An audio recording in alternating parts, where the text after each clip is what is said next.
नाज़रीन, क्या आप जानते हैं कि सैफुल्लाह पराचा कौन था? इनको सबसे बदनाम ज़माना जेल में क्यों कैद किया गया?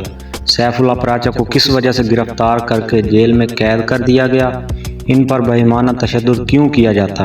आखिर इनका कसूर क्या था? गवानतर नाम बदनाम ज़माना बदतरीन जेल में क्या कुछ होता है और कैसे कैदियों पर इंसानियत सोच तशद्दुद किया जाता है? इस पूरी कहानी को शुरू से लेकर आखिर तक ज़रूर देखिएगा। अगर चैनल को सब्सक्राइब और लाइक नहीं किया तो अभी सब्सक्राइब और लाइक कर लें ताकि हम बार बार एक नई वीडियो में मिलते रहें। नाज़रीन, ये सन 2003 की गर्मियों की बात है जब कराची के ताजर सैफुल्लाह पराचा ने अमरीकी बिजनेसमैन की मुलाकात के लिए कराची बैंकॉक के लिए परवाज शुरू की। ना वो कभी इस मीटिंग में पहुंच सके और ना ही वो आज तक अपने घर पहुंच सके। CIA ने सैफुल्लाह पराचा को जुलाई 2003 में बैंकॉक एयरपोर्ट अमेरिका से अपनी हिरासत में ले लिया था, जिसके बाद अफगानिस्तान बगराम जेल उनको मुंतकिल कर दिया गया, जहां उन्हें बताया गया कि उन्हें अलकायदा को मुआवनत फराहम करने पर हिरासत में लिया गया है। हिरासत से सितंबर 2004 तक इस कैदी को बगराम हिरासती अड्डे पर कैद में रखा गया और फिर गवानतर नामी अमरीकी जेल में इनको मुंतकिल कर दिया गया,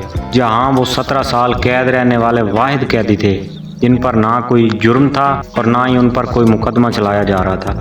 ये सबसे उम्र रसीदा कैदी हैं। इनकी बीवी के मुताबिक दौरान हिरासत इनको 2 बार दिल का दौरा भी पड़ा, ताहम प्रिजनर बोर्ड ने इनको रिहाई की मंजूरी भी दे दी थी। वकील के मुताबिक अमेरिका ने यह कहा कि उसे इससे आइंदा कोई खतरा नहीं। अहम सवाल ये है कि सैफुल्लाह को क्यों गिरफ्तार किया गया? सैफुल्लाह के खानदान के लिए ये गिरफ्तारी एक सदमे से कम न, मगर वो पहले आदमी नहीं थे जिनको अलकायदा की मुआवनत फराहम करने पर गिरफ्तार किया गया। इनसे पहले इनके बड़े बेटे उज़ैर पराचा को मार्च 2003 में न्यूयॉर्क से गिरफ्तार किया गया।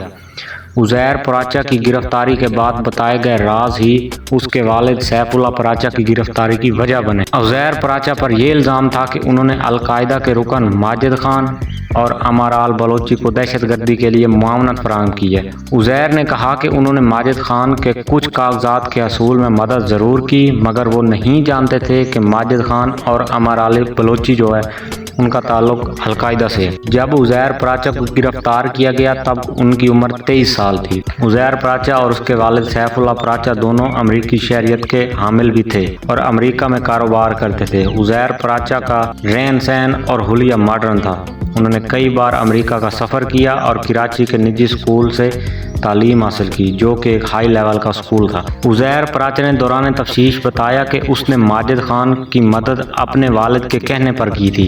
माजिद खान मैरीलैंड के रिहायशी थे जब वो अपने वालिद के गैस स्टेशन पर काम करते थे। माजिद खान को पाकिस्तान की सिक्योरिटी फोर्सेस ने 5 मार्च 2003 को कराची से हिरासत में लिया था। 3.5 साल तक इनको खुफिया हिरासती मरकज़ में रखा गया और इनके अहल खाना को भी इनसे रब्ता नहीं करने दिया गया। माजिद खान पर इल्ज़ाम था कि वो अलकायदा के मास्टरमाइंड खालिद शेर मोहम्मद के साथ मिलकर अमरीकी गैस स्टेशन को उड़ाने का मंसूबा बना रहे थे। उज़ैर पराचा के पुलिस को दिए गए बयानात के मुताबिक माजिद खान ने इन समेत इनके इमिग्रेशन दस्तावेज़ात के मुतल्लिक पेश रफ्त जानने और अमरीका में उनके नाम पर पोस्ट ऑफिस बंद करने में मदद की थी। अमरीका के मुताबिक ये वही पोस्ट ऑफिस है जिसे डॉक्टर आफिया सिद्दीकी ने माजिद खान के नाम से खोला। इसी मकसद के लिए उन्होंने दिसंबर 2002 में अमरीका का सफ़र किया, लेकिन डॉक्टर आफिया सिद्दीकी ने इस इल्ज़ाम की तरदीद की है कि उन्होंने कहा कि वो नौकरी के लिए अमेरिका गई। जब उज़ैर पराचा को गिरफ्तार किया गया तो इनसे इस पोस्ट ऑफिस की चाबी भी बरामद हुई।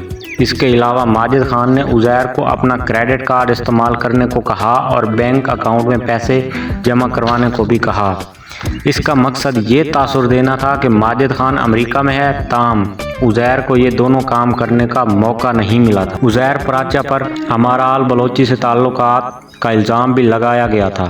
उज़ैर पराचा के मुताबिक उन्होंने अमाराल बलोची से इसलिए मुलाकात की थी क्योंकि उन्होंने इनके वालिद के कारोबार में 18 से 20 लाख डॉलर की सरमायाकारी करने का इरादा ज़ाहिर किया था। अमाराल बलोची शेख खालिद मोहम्मद के भांजे थे और डॉक्टर आफिया सिद्दीकी के दूसरे शोहर थे। उज़ैर ने दौरान गिरफ्तारी कहा कि उसके वालिद के अलकायदा से ताल्लुकात हैं। उसके वालिद ने इस बारे कभी उनको कुछ नहीं बताया। बाद में उज़ैर पराचा के वकील ने कहा कि उज़ैर ने यह बयान दबाव में आकर दिया।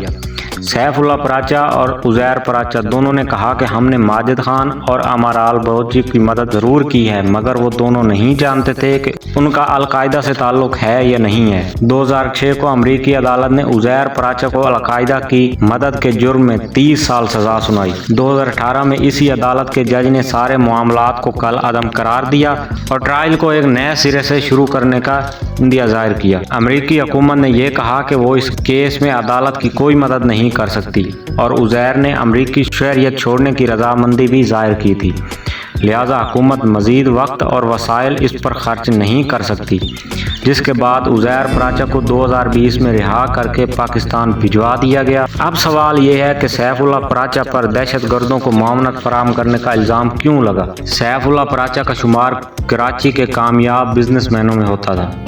وہ 1970 میں نیو یارک انسٹی ٹیوٹ آف ٹیکنالوجی میں کمپیوٹر سائنس کی تعلیم حاصل کرنے کے لیے امریکہ گئے۔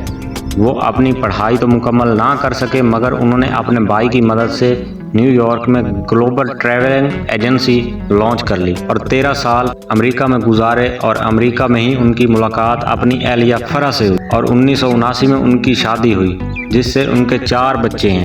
سیف اللہ پراچا نماز کے پابند ہیں اور صاحب حیثیت ہونے کی وجہ سے خیراتی کاموں میں بڑھ چڑھ کر حصہ لیتے ہیں۔ انہوں نے اپنے بچوں کو کراچی کے بہترین سکولوں سے تعلیم دلوائی۔ 2009 میں سیف اللہ پراچا کی اہلیہ نے انٹرویو میں بتایا کہ 9/11 واقعہ سے پہلے سیف اللہ پراچا 2 بار افغانستان بھی گئے، وہاں ان کی اسامہ بن لادن سے ملاقات بھی ہوئی تھی۔ ان کے شوہر صنعت کاروں کا وفد لے کر افغانستان گئے تھے تاکہ ان کے ملک کے تباہ حال مسلمانوں کے لیے فیکٹریاں لگائی جائیں اور وہ وہاں مزدوری کریں گے تو ان کو روزگار ملے گا۔ سیف اللہ پراچا نے اسامہ بن لادن کو کہا تھا کہ یہاں جو تم کر رہے ہو اس سے امریکہ تمہارے خلاف ہو چکا ہے، تم اپنا موقف بتاؤ اور انٹرویو دو۔ اس مقصد کے لیے وہ اپنا وزٹنگ کارڈ بھی اسامہ بن لادن کے پاس چھوڑ آئے تھے۔ القاعدہ کے ایک کمپاؤنڈ پر چھاپے کے دوران سیف اللہ کا وزٹنگ کارڈ بھی برآمد ہوا اور امریکی فوجیوں نے اسے اپنے پاس رکھ لیا، جس کے بعد ان پر الزام لگا کہ انہوں نے اسامہ بن لادن کو پاکستان میں اپنے نشریاتی بزنس پر القاعدہ کے پروپیگنڈا کرنے کی پیشکش کی۔ اس جرم میں ان کو گرفتار کر لیا گیا اور بدنام زمانہ جیل گوانتر نام میں ڈال دیا گیا، جہاں ان پر انسانیت سوز تشدد کیا جاتا رہا۔ گوانتر جیل امریکہ کی سب سے بدنام زمانہ جیل ہے، جہاں دہشت گردی میں ملوث مجرموں کو دردناک سزائیں دی جاتی ہیں۔ اسے زمین پر موجود قیدیوں کو جہنم بھی کہا جاتا ہے۔ تو ناظرین، یہ تھی ہماری آج کی ویڈیو۔ اس طرح کی پوری سراغ سٹوریز کے لیے میرے چینل کو لائک اور سبسکرائب کرنا نہ بھولیے گا۔ ملتے ہیں اگلی ویڈیو میں، تب تک کے لیے اپنے میزبان سجاد نظر کو ایچ ٹی پوائنٹ سے اجازت دیجیے گا۔ اللہ حافظ اور دیکھتے رہیے ایچ ٹی پوائنٹ۔